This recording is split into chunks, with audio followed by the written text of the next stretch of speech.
I'm Carol from Sunbury, Ohio. I'm a Republican, but I don't care who does the job as long as the job gets done. That's why I like Sherrod Brown. He stood up to both parties on China and worked with Republicans to fight fentanyl because Sherrod fights for Ohio. That's leadership. Paid for by friends of Sherrod Brown. By the time you're finished listening to this Pepsi Zero Sugar, you'll be 15 seconds closer to kickoff. Stock up now. Bengals game day is so close, you can almost taste it. Bengals watching. Better with Pepsi. It feels like you can get your credit scores anywhere these days. Random websites, card statements, budgeting apps, heck, even your dog might bark out a few numbers. It's true. Credit Karma isn't the only place you can find them. But we actually do more with your scores to help you find your next financial opportunity. Like a more rewarding credit card, a game plan that helps you pay down debt faster, or a personal loan to help you save more on interest payments each month. Cha-ching! The possibilities are kinda endless. Download Intuit Credit Karma today to get started. Thanks for choosing this free Anfield Index podcast. If you'd prefer to listen to this or any of our other shows without adverts, then now's the time to check out Anfield Index Pro. With AI Pro, you can supercharge your entire listening experience. You'll not only get all of our podcasts without the ads, but you'll have them far faster with our Quick Publish feature available exclusively for subscribers. AI Pro also puts you in the heart of our sound studio, with an option to listen to many of our shows live and interact with the podcasters in real time as the shows are recording. Upgrading couldn't be easier. AI Pro is available on all popular podcast platforms. Just head on over to AnfieldIndexPro.com and get started today. Hello and welcome to the Daily Red, your lunchtime catch-up on all things Liverpool FC and your daily reminder that the Reds are top of the league. It is Friday, October 25th. It is 2 days before we travel to London to take on Arsenal in what will be a big test for Arne Slot's Liverpool. We've obviously started the season brilliantly, 11 wins from 12 games. We look very good defensively. Our attack is creating plenty of chances, though underperforming the XG, so room there for improvement. The midfield, I think, has outperformed most, if not all, expectations. There are still some issues off the ball and defensively, but it's getting there. It's getting there, and it's going to get there with patience and with an addition. There will be an addition at some point to this midfield group. But all is bright in the world of Liverpool. Now, for Arsenal heading into this game, they've got issues. We have some injury problems. We know that. We'll come back to those. But for Arsenal, no Calafiori, likely no Timber, no Tomiyasu, and William Saliba is suspended. You take that many good defenders out of any team, and they're going to have some issues. So there are question marks over what the Arsenal backline is going to look like. Does Zinchenko start at left back? Or does he bring Partey back from midfield to right back and push Ben White into centre back, allowing Kivior to play a left back? If Zinchenko starts, Kivior is likely in the middle with Gabriel. I think from a Liverpool point of view, the preference would be Zinchenko at left back, Kivior in the middle. Because I do think that's a weaker defensive group than Partey at right back, Partey right back, White and Gabriel in the middle, and Kivior at left back. But either of them are lineups we can expose. They're not the same level as what Arsenal normally put out. And let's be truthful here. What Arsenal normally put out has not been as rock solid as it was for them last year, largely because they're not as good as people make them out to be. They are good, they're just not all-timers the way people make them out to be. So they've got those issues in defence. In midfield, there's no Martin Odegaard. That's their primary playmaker, not available. That's their captain, not available. And then you've got, in attack, based on what we're seeing from the training footage, possibly no Bukayo Saka. Or, at the very most, a very limited Bukayo Saka. So they've got significant injuries throughout their team. Now, obviously, we're not at full strength. We don't have Alisson. We don't have Diogo Jota. We know they would both be starting if they were fit. We don't have Federico Chiesa. We don't have Harvey Elliott. We don't have Connor Bradley. All three of them would be on the bench. So we're weakened as well. Not to the extent that they are, but still weak. Now, James Pearce has a report today that Trent is playing through injury. Trent Alexander-Arnold is working with an ongoing injury problem with the Liverpool right back, playing through the pain as his minutes are managed. We've seen Trent this season come off in a bunch of games, planned substitutions, strategic substitutions, not injury substitutions. And it's very clear that there was a plan in place from the off to manage his minutes, because we saw last year Trent get a muscle injury. And I think that's 2 muscle injuries in the last 3 years with Trent, which we hadn't seen before. And Trent is one of those who was hugely overplayed by Jurgen because he just didn't have the depth behind him. He would have had if Joe Gomez hadn't had such frequent injuries, but one of the knock-on effects of Joe's injuries wasn't just that we didn't have him at centre-back, it was that we didn't have the cover then at right-back, which was one of Joe's responsibilities. So Trent had to overplay. And that led to a couple of muscle injuries. And very clearly the club took an approach going into this season to manage that. And they've done a pretty good job. Now, this piece from Jimbo says that it's a minor issue that was revealed in a scan after England's 3-1 win over Finland. And that he's playing through discomfort and intends to keep making himself available as it heals. So this is promising. This is promising that he's making himself available. It's not something that's keeping him out. It's obviously not something that's serious. It's just something that needs to be monitored and managed. Now, obviously, again, Trent finds himself in a situation where the guy who would be the one to come in for him is currently out injured in Connor Bradley. But we saw against Leipzig, and we've seen once or twice this season, Joe Gomez come on for Trent. And I think that's a substitution that works. Was it Leipzig? No, it was... I think he came on against Leipzig as well. But he definitely came on against Chelsea, didn't he? So Joe can fill in there, no problem. Do we want Joe starting a run of games at right back? I wouldn't be against it. I wouldn't be against it if it aided Trent getting a break, being able to sit out for, a couple of weeks and just let that issue heal up 100%.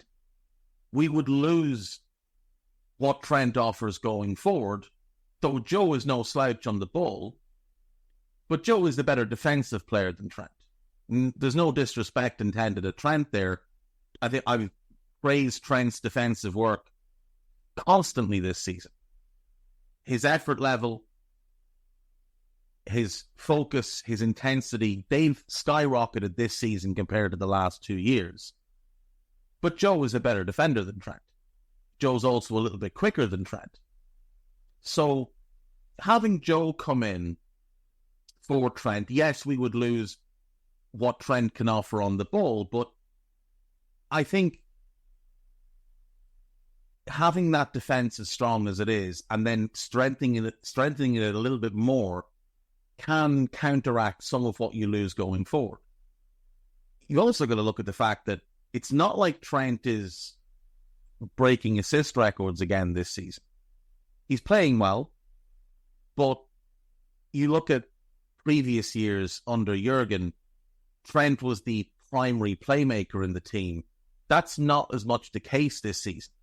Others are stepping up. They're taking that burden off Trent, which I think is great for Trent. I think that allows Trent to focus on that defensive side, to focus more on positional play, to focus more on his decision-making, to not always feel that pressure of, I have to make something happen. Trent can now share that burden with others. McAllister, Szoboszlai, Mo, obviously the primary one, but Cody as well on the left offers an element of playmaking, more so this year than in previous years.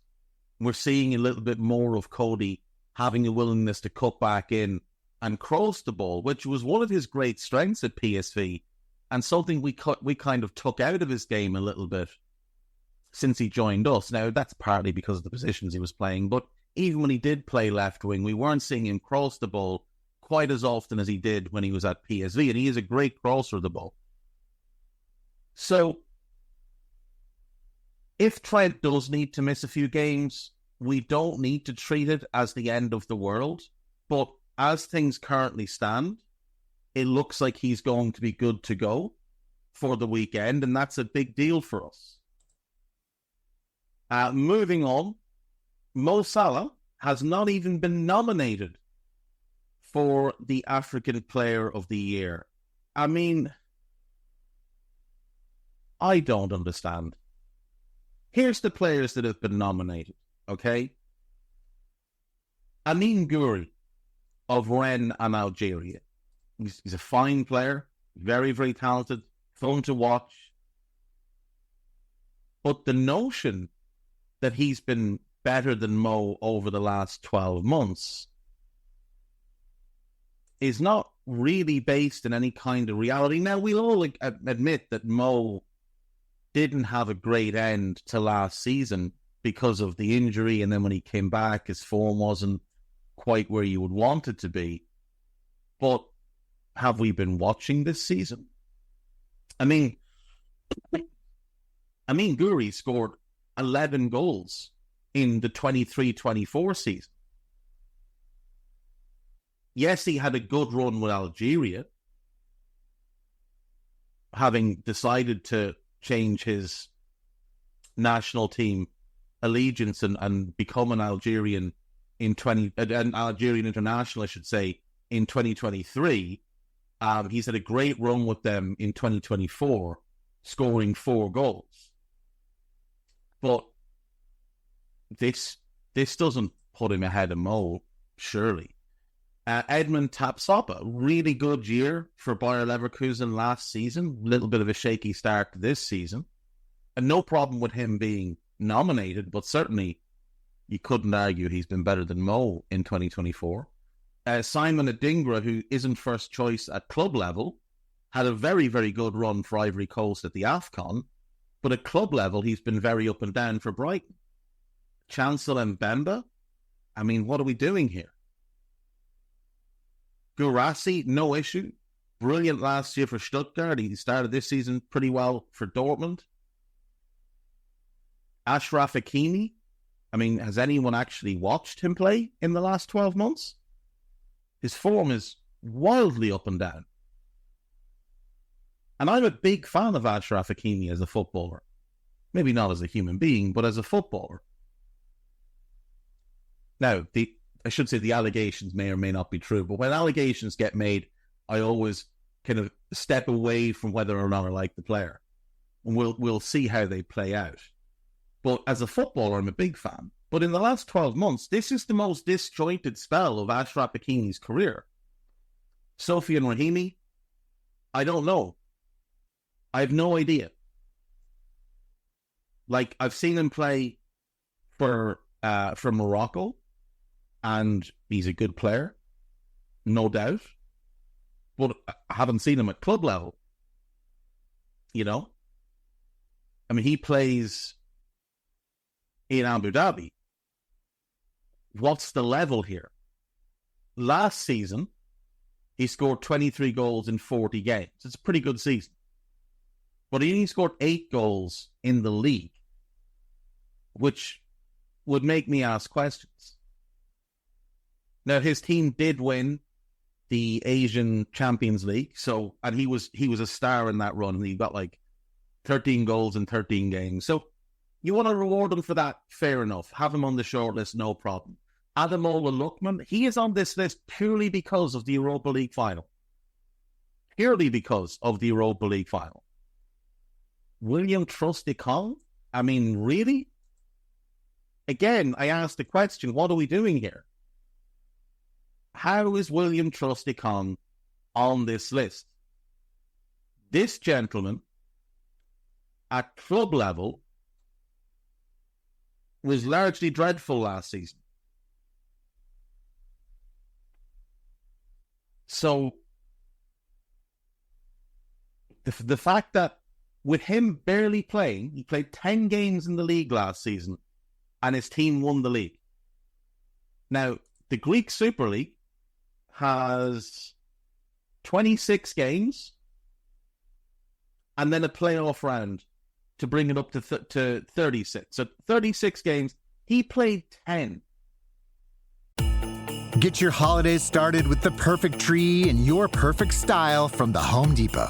Whether you want something that you can assemble in a few clicks, steal the show with over 2,000 color-changing bulbs, or a tree with lights that can be controlled by remote or foot pedal. The Home Depot has it all in our huge assortment of premium trees. Plus, get free delivery on over 2 million items this holiday from the Home Depot. Subject to availability, see homedepot.com/delivery for details. At Sierra, discover great deals on top brand workout gear, like high-quality bikes, which might lead to another discovery. Getting back on the saddle isn't always comfortable. Good news is Sierra has massage guns. And chafe wipes, too. Discover top brands at unexpectedly low prices. Sierra, let's get moving. When you need mealtime inspiration, it's worth shopping Kroger for thousands of appetizing ingredients that inspire countless mouthwatering meals. And no matter what tasty choice you make, you'll enjoy our everyday low prices. Plus, extra ways to save, like digital coupons worth over $600 each week and up to $1 off per gallon at the pump with points. So you can get big flavors and big savings. Kroger, fresh for everyone. Fuel restrictions apply. He played 10. I know Nigeria had a decent run at the AFCON, but seriously, what are we doing here? And Ronwen Williams, I have no idea what his club form has been like. He plays for Mamelodi Sundowns, who I assume are a South African team. He's a goalkeeper. He's a South African national goalkeeper. I have no idea. But, like, again, what are we doing here? What are we doing here? How is Mo Salah not on this list? There's some of them have no issue with them being on the list, but how is Mo not nominated? And how is this not something that everybody is outraged by? This continued disrespect. And I understand some of it comes down to the fact that there is a belief among certain preeminent minds from Africa that countries like Egypt don't classify as African or whatever, that they wouldn't give any credence to Egypt because they view them as an Arab country. But I mean, surely to God, Morocco, Tunisia and Algeria would fall into the same boat. I don't really understand that. And I saw that Gimp El Hadj Diouf say that the top scorers from Africa are still Samuel Eto'o and Didier Drogba. And I'm like, I understand English is not your first language, so maybe you meant the top players or the top forwards. But I mean, there really is no argument left to be made for, well, certainly not for Drogba over Mo. Like, there certainly is no case to be made that Didier Drogba was a better footballer or had a better career than Mo Salah. There just isn't. Like, he played in a great Chelsea team and won a bunch of medals, but if we're talking performance level, Mo hasn't whooped. If we're talking goals, well, again, Mo hasn't whooped. Didier Drogba, career, club and country, 794 senior games. That's from Le Mans to Guingamp to Marseille to Chelsea to Shanghai to Galatasaray, back to Chelsea, Montreal Impact, and Phoenix Rising. So, like, we're even being polite and including the second division in France. We're including the Chinese Super League here. We're including 2 seasons in MLS and 2 seasons in the United Soccer League, which is the second division, basically, or the second tier of football in the US. We've been really nice about this, and we're including all of them. And Didier Drogba has 794 games and 368 goals. Mohamed Salah, again, for the career, you're talking about 616 games, so far less than Drogba. And you're looking at 354 goals. So very close to Drogba in terms of goals in far less games, while being a winger, not a striker. And with Mo, you're looking at, okay, the Egyptian Premier League and the Swiss League. That is 32 of his goals. That is 32 of his goals. Whereas for Drogba, you're talking 23 in MLS, 17 in the USL, which is 40, and then another 15 in the second division in France. So 55 of his goals came outside of... Oh, and don't forget 8 in China. And 20 in Turkey, it should be pointed out. So, like, a lot of his goals came outside the top 5 leagues. With Mo, it's 32 of his goals came outside the top 5 leagues. And again, far less games played. And then you look at Samuel Eto'o, a fantastic career, no question. 882 career games, and you are looking at 427 career goals. But again, you're looking at some time with Leganes in the second division in Spain.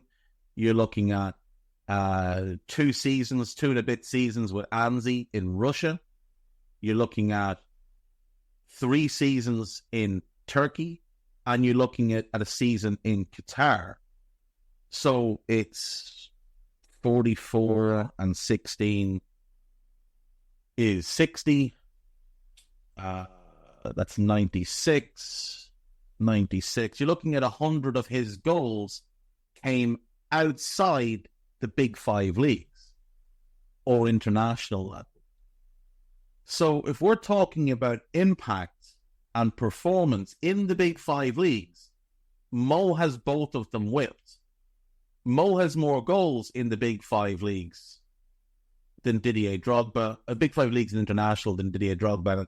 And I'm not going to go back over it, but it's pretty close with Eto'o if Mo isn't already ahead. And he's played far less games than either of them. Like, Samuel Eto'o was still playing at the age of 38. And Didier Drogba would have been 40 when he retired. So that gives Mo basically another 8 years to catch up with these guys. And like, he's already ahead of them. This is, what are we doing here? He's the the only African player, like, if Domas Juff had said George Weah is the greatest African player of all time, you know what? I would have said, fair enough. I will go along with that, because George Weah was the best player in the world at one point.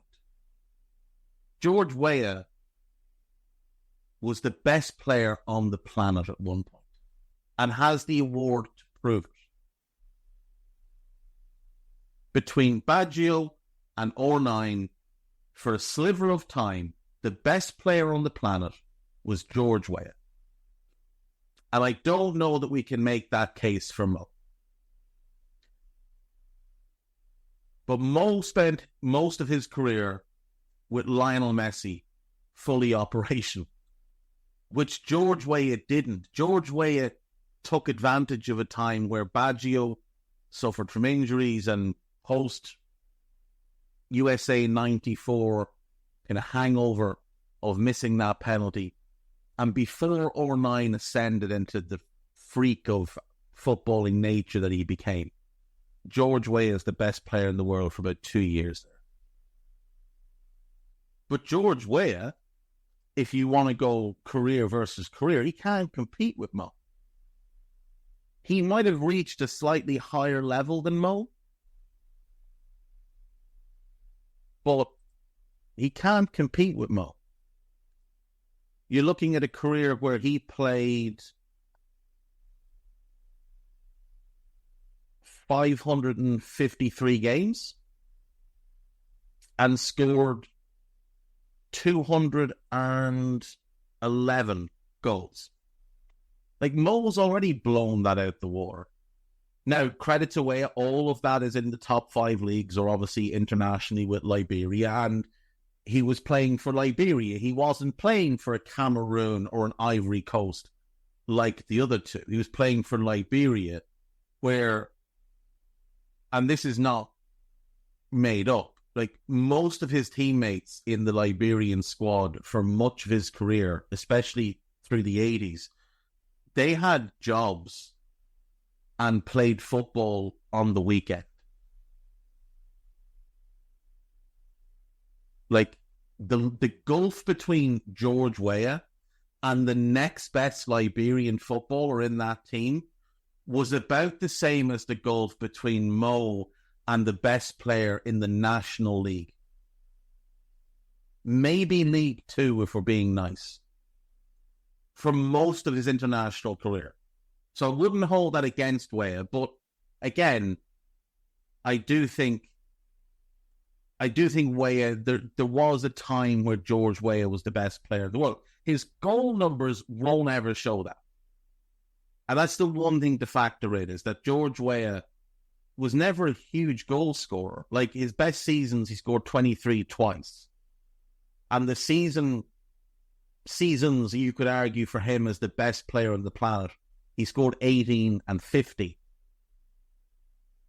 But that's just the nature of what the game was at the time and the way he played. The fact that he often played with another striker. But he was fucking brilliant. Like, he was absolutely brilliant. But career to career, I'm taking Mo. I'm taking Mo over any of them. And at some point, there needs to be a real conversation had about why on earth we don't look at Mo and just all be really honest, no matter where we're from, and say that's the best footballer that's ever come out of the continent of Africa. And what he's achieved is a triumph for himself, for Egypt, and for Africa. Like, there's no, well, okay, there are some South Americans that will look at Messi and try and drag him down a little bit. But even the most staunch Brazilians will say, yeah, you know, they look at, they might try and put Pele up against him like they did with Maradona. They were wrong about that as well. But Pele has a legit case to be in that argument. Like, it's not like they're putting up Edmundo, you know? They're not claiming Edmundo's better than Messi. Oh, what a bizarre situation that he finds himself in constantly, with people that just don't respect him nearly as much as they should. Like, you still have people trying to claim that there's better wingers that have played in the Premier League than him. Right, let's see. What else do we have here? Some lineup questions on This Is Anfield ahead of the Arsenal game. Obviously, we know Cleaving's going to be in goal. It's going to be Trent, Ibu, Virgil, and Robbo. Mo is going to play. With Jota out, Darwin almost certainly starts. Alexis is going to start. Gravenberch is going to start. So you've got two positions really that are up for question. Left wing, and the other midfield spot. Do you go Gakpo or Diaz? I'm inclined to go Diaz. Do you go Dom or Jones? And frankly, I don't care. I'm very happy with either. I'm very, very happy with either. So we can head into this weekend pretty confident, I think. I think we can go there and beat them. I do. I think we can go there and beat them. I think they look more vulnerable. They've obviously got quite a few starters out. I think that all plays to us. They're not getting the same rub of the green from officials this year. They're not getting the same luck with injuries this year. And their manager looks like he's a little bit frazzled by certain things. And the football they're playing, let's just say he's not escaping those Tony Pulis allegations anytime soon. I really hope, if he lines up with 4 centre-backs and 3 defensive midfielders. Now, he can't really line up with 4 centre-backs. He doesn't have the bodies. But he could go with, say, he could go 3 centre-backs and 4 defensive midfielders, which would be just magnificent. So he could go Partey, White, Gabriel, Kivior, Moreno, Jorginho, Rice. I actually have a feeling that might be what he does if they're all fit and available. I have a feeling that might be what he does, and I think that plays into our hands. I think Diaz will torture Thomas Partey. I think Darwin can run amok against Ben White, who's soft as shit. Mo against Kivior is not a fair fight, and I think our midfield overruns their midfield. I think our midfield can monster that midfield of theirs. So, I think we can go there and win. I think we will go there and win. I'll leave it to yourselves to check out the rest of what's available on This Is Anfield, Anfield Watch, Liverpool.com, and all the rest. On AnfieldIndex.com, we have a piece about the midfield battle and some tactical insights ahead of the game. There's a piece about Arna's impact on Liverpool so far. Piece about Carragher talking about the need to strengthen in January, and he's absolutely right. Piece about Arsenal's potential defensive fixes.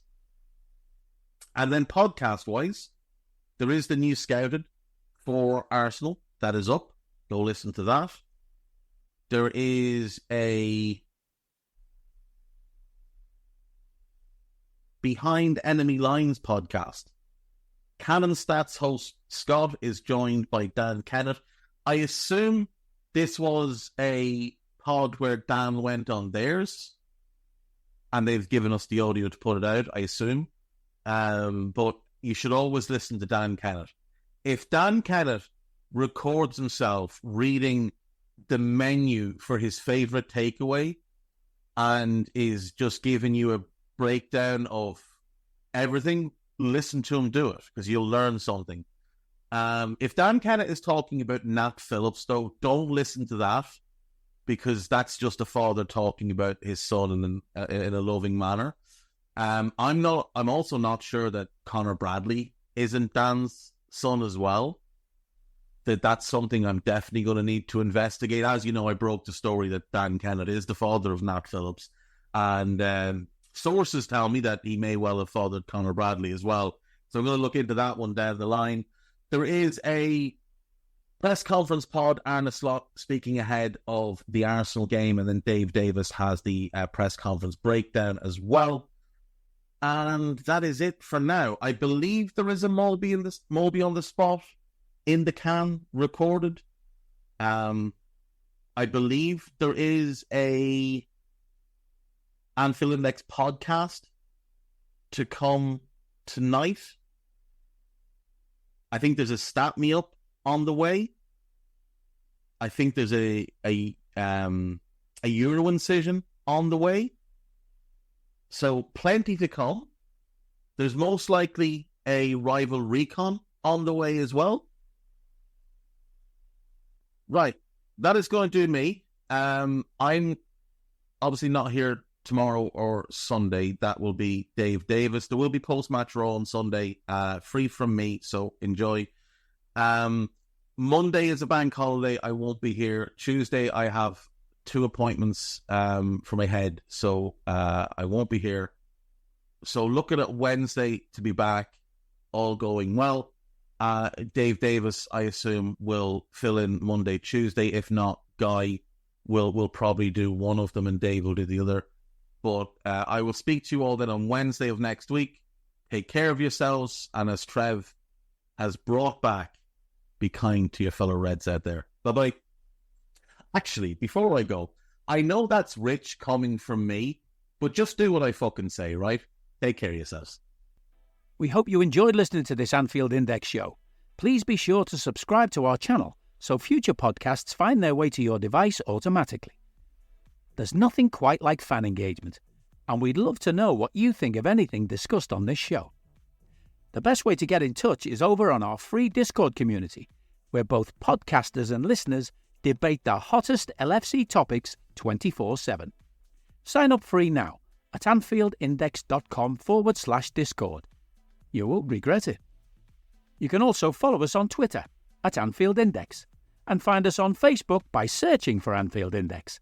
Oh, and before you go, we'd love it if you could leave us a 5-star review on your favourite podcast app.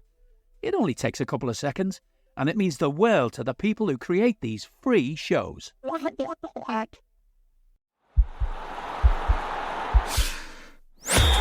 podcast is part of the Sports Social Podcast Network.